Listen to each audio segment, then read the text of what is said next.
இந்திய தேசிய நெடுஞ்சாலைத்துறை ஆணையம் தமிழ்நாடு அரசின் மீது குற்றச்சாட்டை நிகழ்த்தியுள்ளதை நாம் அண்மை செய்தியாக பார்த்துக் கொண்டிருக்கின்றோம்.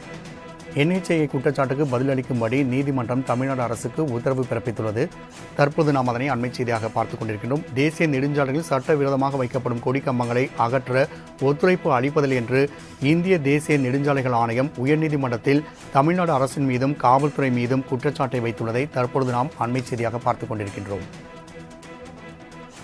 தேசிய நெடுஞ்சாலைகள் ஆணையம் தமிழ்நாடு அரசின் மீது குற்றச்சாட்டு வைத்துள்ளதை தற்பொழுது நாம் அண்மை செய்தியாக பார்த்துக் கொண்டிருக்கின்றோம். மேலும் இது குறித்து பதிலளிக்க வேண்டும் என உயர்நீதிமன்றம் உத்தரவிட்டுள்ளது. கூடுதல் விவரங்கள் செய்த கிருஷ்ணா வழங்க கேட்கலாம். கிருஷ்ணா, கூடுதல் விவரங்கள். வணக்கம்.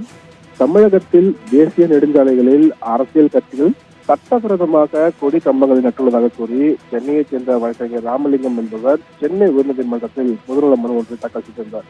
அந்த மனுவில் நெடுஞ்சாலைகளில் கொடி கம்பங்கள் நடுவது பொதுமக்களுக்கு அச்சுறுத்தலாக உள்ளதாகவும், பள்ளி வாகனங்கள், ஆம்புலன்ஸ்களில் போக்குவரத்து பாதிக்கப்படுவதாகவும், தேசிய நெடுஞ்சாலைக்கு சொந்தமான இடத்தை ஆக்கிரமித்து அரசியல் கட்சிகள் தங்கள் அரசியல் மேடையாக பயன்படுத்துகின்றன என்றும் அந்த மனுவில் தெரிவிக்கப்பட்டிருக்கிறது.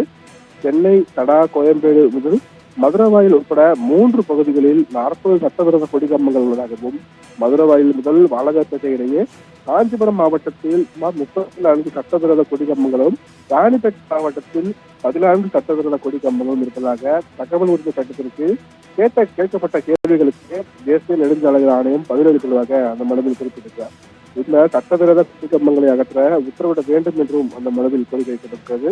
இந்த மனு தலைமை நீதிபதி சஞ்சய் வெங்கப்பகுலா மற்றும் நீதிபதி பரத் சக்கரவர்த்தி அடங்கிய அமர்வில் விசாரணைக்கு வந்தபோது இந்திய தேசிய நெடுஞ்சாலைகள் ஆணையம் தரப்பில் சட்டவிரோதமாக அரசியல் கட்சிகள் அமைத்துள்ள கொடி கம்பங்களை அகற்ற தமிழக அரசும் காவல்துறைக்கும் ஒத்துழைப்பு வழங்குவதில்லை என்று புகாரானது தெரிவிக்கப்பட்டது. இதையடுத்து தமிழக தலைமைச் செயலாளரை தாமாக முன்வந்து எதிர்மனதாக சேர்த்த நீதிபதிகள் நெடுஞ்சாலைகளில் சட்டவிரோதமாக அமைக்கப்பட்டுள்ள கொடி கம்பங்களை அகற்ற ஒத்துழைப்பு அளிப்பது இல்லையா என்பது குறித்து விளக்கமளிக்க உத்தரவிட்டு வழக்கின் விசாரணையை வருகிற மார்ச் 11ஆம் தேதிக்கு தள்ளி வைத்து உத்தரவிட்டிருக்கிறார்கள். மேலும் நெடுஞ்சாலைகளில் உள்ள சட்டவிரோத கொடி கம்பங்களை அகற்றும்படி உயர்நீதிமன்றம் பல உத்தரவுகளை பிறப்பித்துள்ளதாக சுட்டிக்காட்டிய நீதிபதிகள் அவற்றை அகற்றாதது நீதிமன்ற அவமதிப்பு செயல் என்றும் நீதிபதிகள் எச்சரித்திருக்கிறார்கள். ராம்குமார். கிருஷ்ணா, தகவலுக்கு நன்றி.